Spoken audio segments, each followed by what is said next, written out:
The Venezuelan public has just voted to declare their claim on 62% of Guyana's territory, a whole nother country. A referendum was held to gauge the Venezuelan public's opinion and decide whether or not they should annex the Essequibo region of Guyana, which means we could have another invasion and war on our hands, because that's just normal now.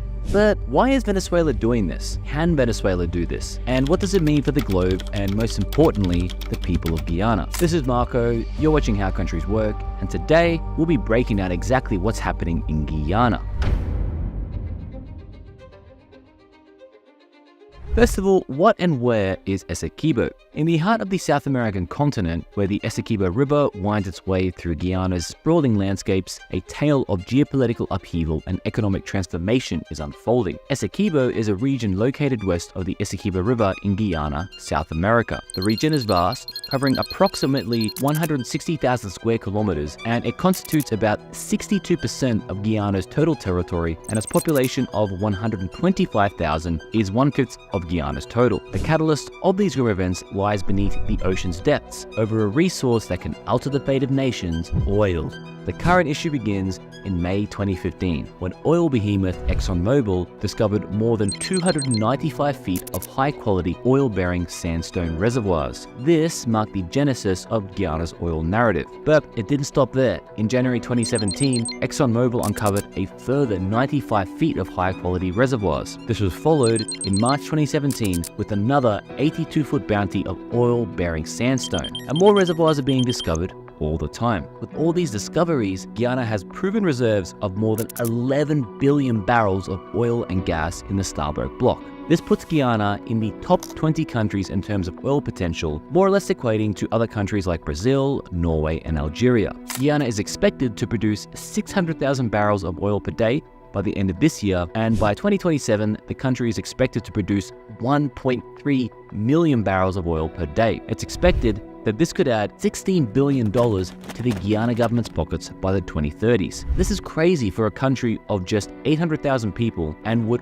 radically transform the economic future of the country. And these effects are already taking place. Oil production used to be 2% of the country's economy in 2019. Now, a few short years later, it's 60%. And according to the IMF, Guyana's 2023 GDP per capita will be $20,500, or already 3 times greater than the $6,500 it recorded for 2019 when oil production commenced. So yeah, it's kind of a big deal. The discovery of oil, one after the other, has garnered the attention of regional and global powers. And so we have today's crisis, where Venezuela actively plans to invade Guyana, laying claim to the entire Essequibo region, and as a result, the money. But why does Venezuela claim Essequibo? In fact, the claims of Venezuela over this territory aren't new. This dispute over Essequibo has deep historical roots going back 120 years and revolves around conflicting territorial claims between Guyana and Venezuela. Controversy traces back to the 19th century when an international arbitration tribunal ruled on the border between the two countries in 1899. The ruling favored Guyana and determined the current territorial boundaries. Now, at the time, Guyana was still under British colonial rule. However, Venezuela has never accepted this ruling and to this day claims the Essequibo region. They have consistently contested the validity of this decision, arguing that collusion between British and Russian judges, along with 2 American judges, invalidates the ruling. From Venezuela's perspective,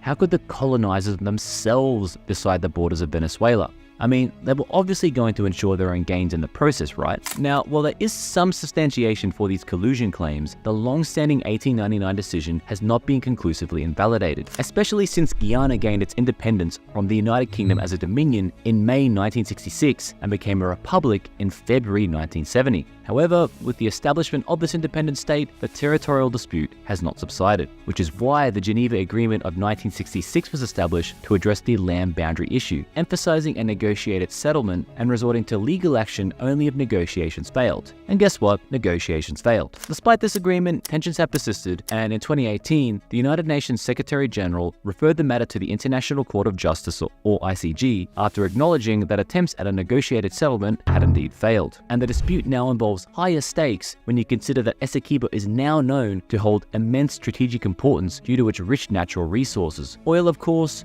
but also natural gas, gold, diamond, and bauxite. To summarize the roots of this conflict, the discovery of these substantial oil reserves off Guyana's coast from 2015 onwards fall under Guyana's territorial waters, near the disputed Essequibo region, but Venezuela has long since claimed this land, and if it were to gain control over this region, it would inevitably have access to the rich oil reserves. And these reserves are so vast that it can alter the fate of nations, estimated to be the biggest oil reserves per capita in the world. Therefore, as per the latest news, Venezuela plans to invade and gain control over this territory. Just great. Now, it must be mentioned here that President Maduro of Venezuela has been the incumbent since 2013 after the death of his predecessor, Hugo Chavez. He is a socialist nationalist who claims to fight for his people, especially the working class, while rejecting external interventions in governance. The fact that he is openly against American imperialism in Latin America makes him unpopular among the international community. However, the reason behind his plans of invasion seems to be multifold. Number one, he has failed to uplift the country's economy. Two, he has to save his political career as president. And three, the riches of Essequibo are too many to ignore. Venezuela has been suffering an economic crisis for years that President Maduro has so far been unsuccessful in alleviating. It is facing a severe economic and social crisis, hyperinflation, food shortages, power outages, and political unrest, to name a few. President Maduro may be using the territorial claim as a way to rally nationalist support and divert attention from these domestic problems. He may also be trying to undermine the legitimacy of the opposition leader in the upcoming Venezuelan elections of 2024. Gaining access to Guyana's wealth would be a major talking point for the Maduro government. Also, a crisis situation could also be used to postpone the elections themselves, although that will come at a huge price. It's important to mention that Venezuela is already amongst the countries with the largest oil reserves worldwide. In 2008, Venezuela reportedly produced 3.1 million barrels of oil daily and exported 2.4 million of those barrels per day. However, Venezuela's oil production has plummeted in the past decade, dipping to only around 730,000 barrels per day in 2022. As per Statista, this represents less than 1/3 of the country's production in 2008. This shows why Guyana's oil reserves look like hitting a refresh button to the Venezuelan oil economy. President Maduro, grappling with economic turmoil and this declining oil production, eyes Essequibo as a lifeline not just for recovery of the economy, but of course,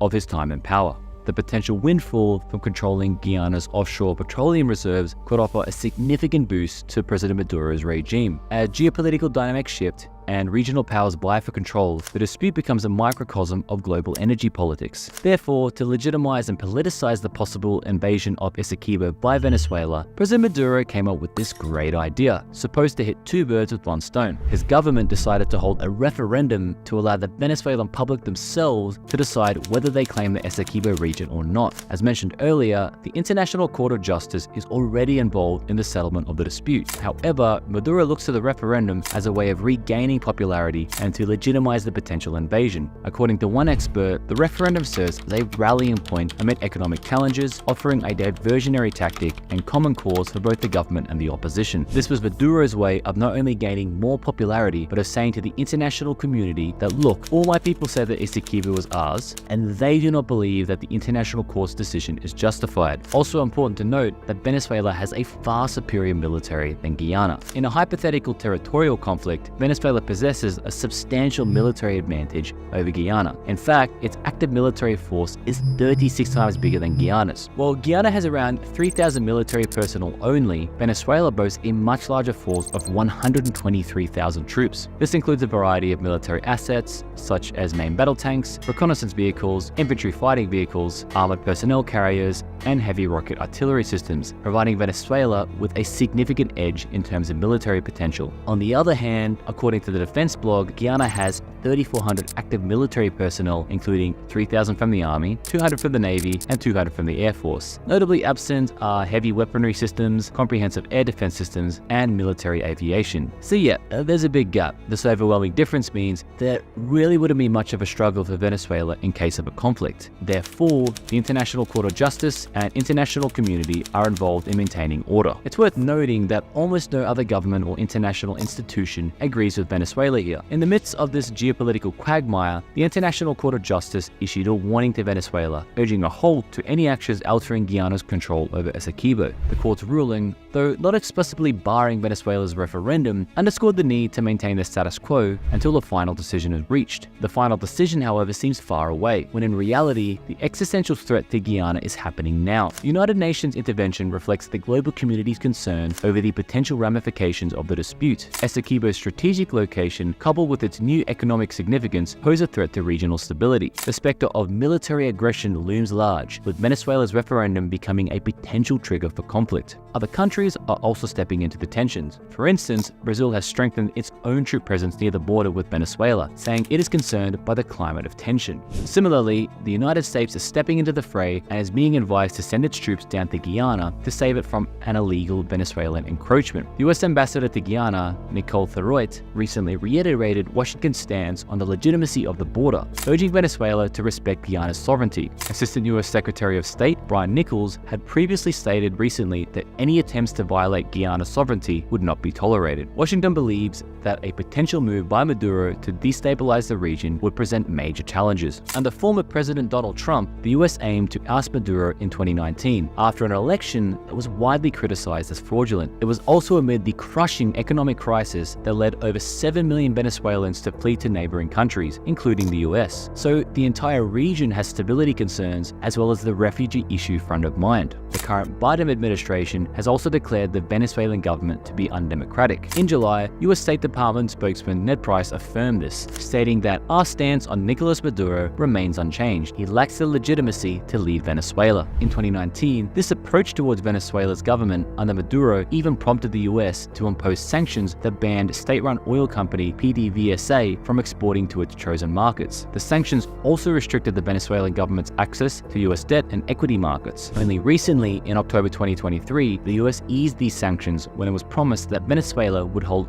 free and fair elections in 2024 with international observers present. So what would happen if Venezuela, which lacks US support, invades the Essequibo region? There is a chance that the almighty US military itself would intervene in Essequibo and save it from Venezuela, all while reimposing sanctions on Venezuela, and this time with the support of a much greater portion of the international community, which could potentially be far more crippling than the last round of sanctions. Needless to say, this would be a disastrous scenario for Maduro and could easily lead to the collapse of his government. So, do the Venezuelans really plan to invade Guyana? The Maduro government is trying its best to undermine the decision of the International Court, and he wants to use his military might to take over the rich Essequibo land and waters, which takes us back to the referendum of the 3rd of December 2023. In total, there were 5 questions. The people were asked whether they would want to annex the Essequibo region and give its people Venezuelan citizenship. They were also asked about whether they would respect the International Court's decision. And the results were 95% in favor of annexation, with over 10.5 million votes. Maduro rejoiced and used it to show it as a sign that the majority of the people still support him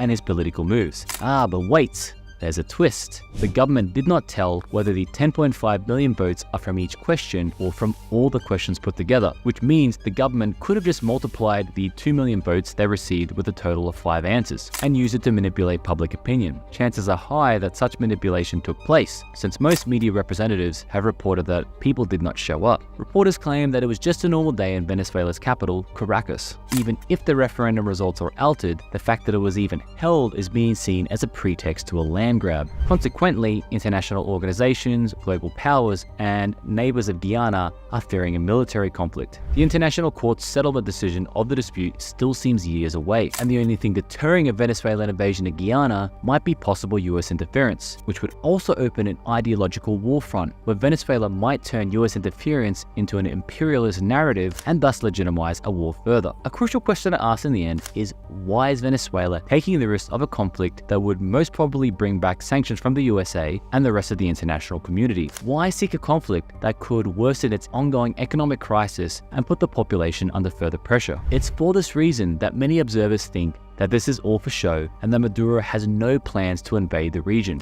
Remember those 10.5 million votes in the referendum? Well, that's more than Maduro needs to win re-election. Shouldn't this mean that the people will get him into office again? Perhaps this is all just a cynical ploy by a president under immense pressure to rally national support for an upcoming election. Or maybe the newfound wealth of Guyana seems worth the risk. Only time will tell. In conclusion, the situation is turning more complex by the minute, and the world might be at the brink of another war. The more countries interfere and participate, the more narratives appear, and the only victims seem to be the people of the Essequibo region who are caught in the middle of this international conflict. And how about you? What do you think could be a possible and fair solution to the conflict? Is the Venezuelan referendum justified? And should the United States interfere? Let me know in the comments below. Thanks for your time. Until the next video.